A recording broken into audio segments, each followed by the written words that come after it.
नमस्कार। चुनावी समर में आप लोगों का स्वागत है।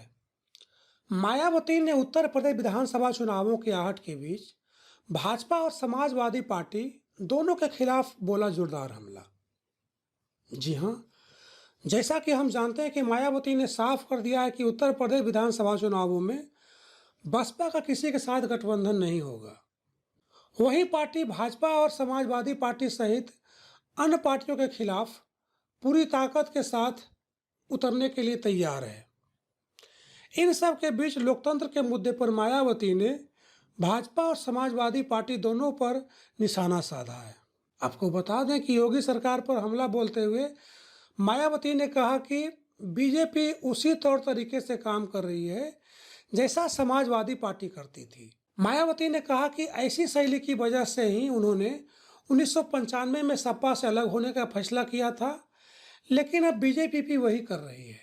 मायावती ने कहा कि इससे लोकतंत्र की जड़ें भी कमजोर हो रही है। वहीं मायावती ने विधानसभा चुनाव के लिए तैयार अपना नारा भी बताया। उन्होंने कहा कि चुनावों में उनका मुख्य नारा और उद्देश्य यूपी को बचाना है, सर्वजन को बचाना, बीएसपी को सत्ता में लाना है होगा। मायावती ने कहा कि विपक्षी पार्टियां और मीडिया बीएसपी को कम नहीं आके।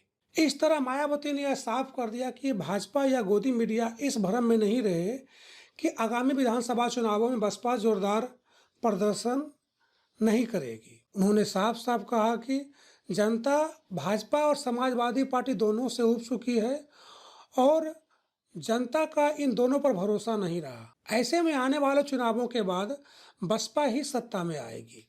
वहीं मायावती ने लोकतंत्र के मुद्दे पर भाजपा और समाजवादी पार्टी दोनों पर हमला बोला कि किस तरह से इन दोनों दलों ने मिलकर लोकतंत्र की हत्या की है, जिसका खामियाजा जनता को भुगतना पड़ रहा है। ऐसे में जनता इस लोकतंत्र विरोधी पार्टियों पर भरोसा करेगी, ऐसा मुमकिन नजर नहीं आ रहा।